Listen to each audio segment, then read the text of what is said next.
My name is Lauren Castillo.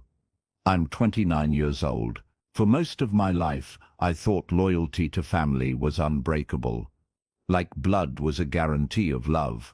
I worked hard, kept to myself, never asked for much. My sister, Julia, was the favorite, loud, confident, and endlessly defended, even when she was wrong. But I never resented her. I thought, if I just kept being good, one day they'd see me too. One day, they'd notice the quiet daughter who held everything together while Julia tore things apart. That day never came. In fact, what came instead was something I'll never forget. It started with a phone call. Julia had been fired from her job, again. This time for yelling at a client. She cried.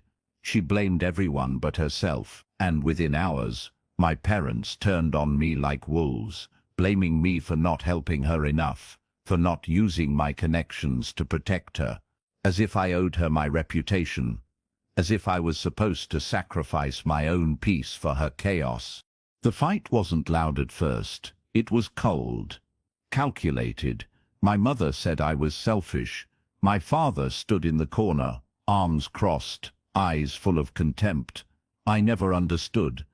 "You think you're better than her, don't you?" he said. "Maybe if you weren't always so smug, she wouldn't feel so alone." I was stunned. I wasn't smug. I was silent. I had always been silent. I didn't even defend myself. Not because I was weak, but because I was shocked that the people who raised me could be this cruel. Then came the words that burned into my memory.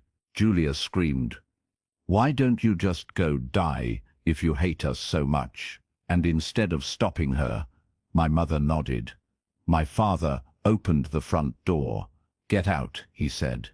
Just like that, after everything I had done, paying part of the rent when Julia blew her savings, cooking dinner when Mom had migraines, staying up late to help Dad with tech he never understood.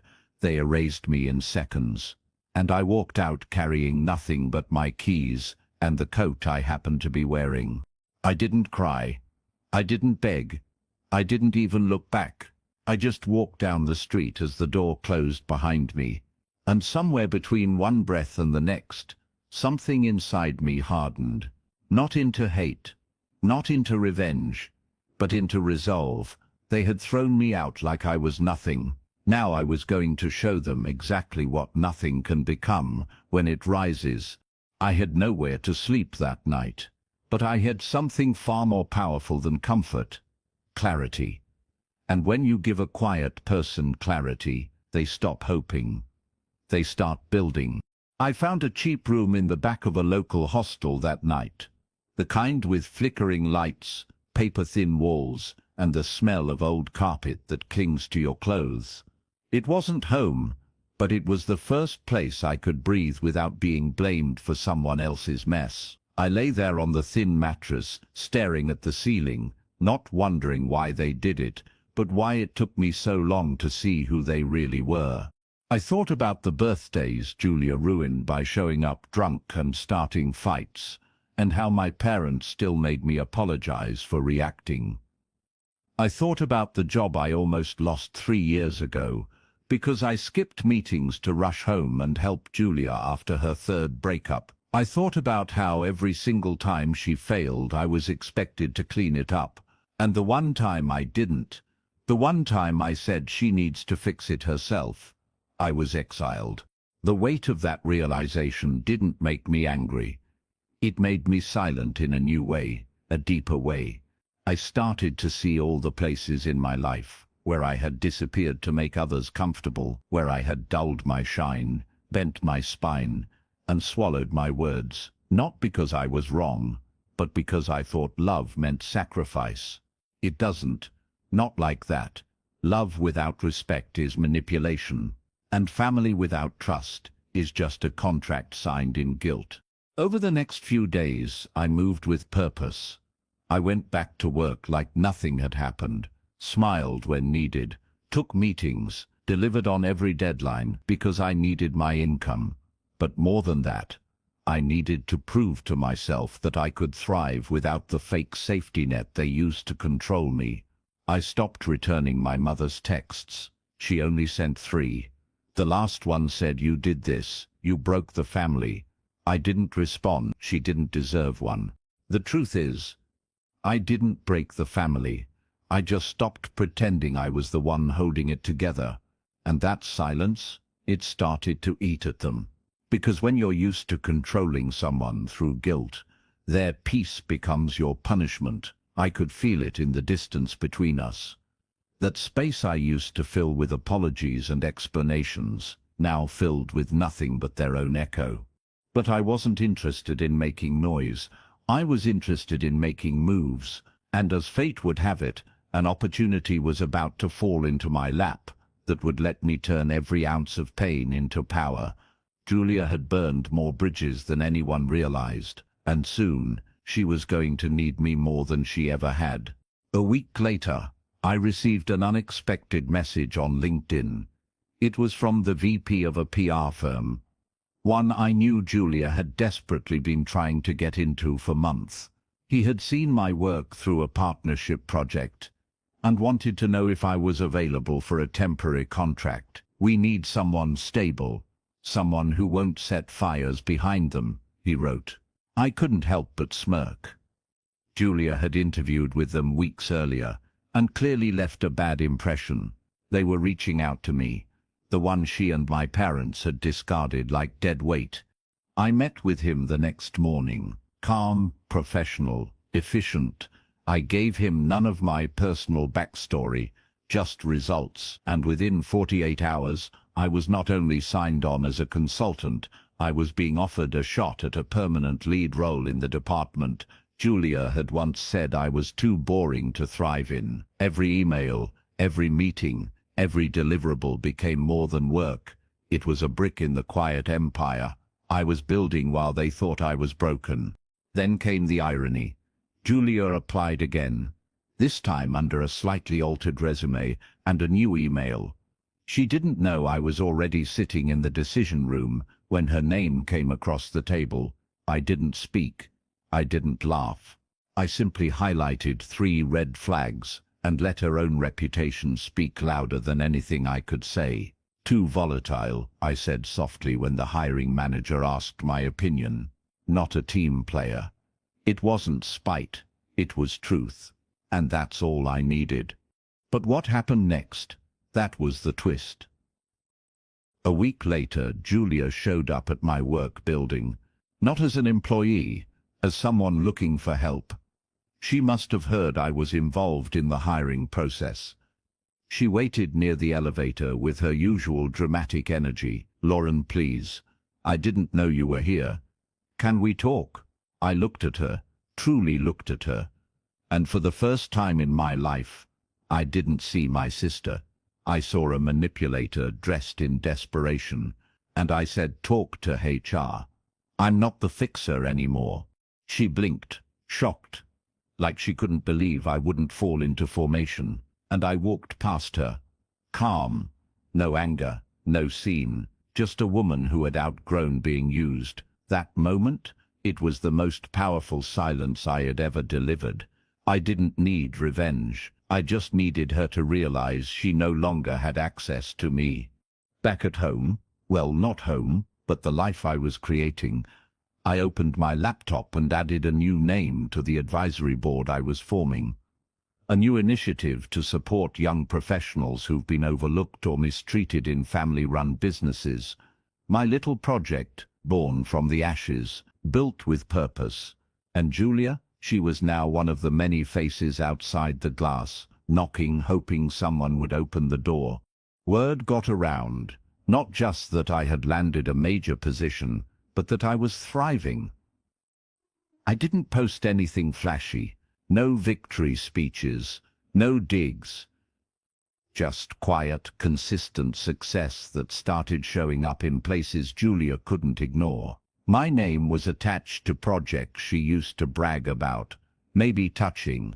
I was the face of the campaigns she once said were out of my league. And every time a press release went out with my title on it, I knew it hit her like a silent thunderclap. My mother called again. This time she left a voicemail, her tone brittle, cautious. "I think we need to talk. Julia's going through a lot." She didn't say sorry. She didn't ask how I was doing. Just circled back to the chaos as if I were still the mop, still the emotional bandage. I deleted it without listening to the rest. Because when someone breaks you and watches without flinching, they don't get to crawl back just because the storm turned on them. Julia, desperate, tried to apply for internships. Yes, internships, beneath her level, hoping to rebuild her shattered career. But her references were weak, her reputation trailing behind her like smoke. The final blow came when she submitted a pitch to a creative agency I was now partnering with. They sent it to me for review, not realizing she was my sister, and I returned it marked unoriginal. Lacks structure, not a fit, no bias, no cruelty, just truth. Brutal, clean truth. I started mentoring a small group of young women in the industry, mostly quiet ones, the kind who are often overlooked like I once was. Watching them grow, seeing their confidence rise, it did something for me, healed something. Because I realized that redemption isn't always personal. Sometimes it's about reaching back and pulling up the next version of you who's still stuck in the fire. One evening, after a panel I spoke at, I spotted Julia standing outside the building. She didn't come inside, just stood across the street, half in shadow, watching. Maybe she wanted to say something. Maybe she thought I'd walk over, but I didn't. I looked right at her, gave her a nod. Not of forgiveness, not of hate, just closure, and then I turned and walked away. Again, still calm, still quiet, but this time I was whole. What they took from me wasn't innocence, it was illusion. And once that was gone, I saw everything clearly, especially myself.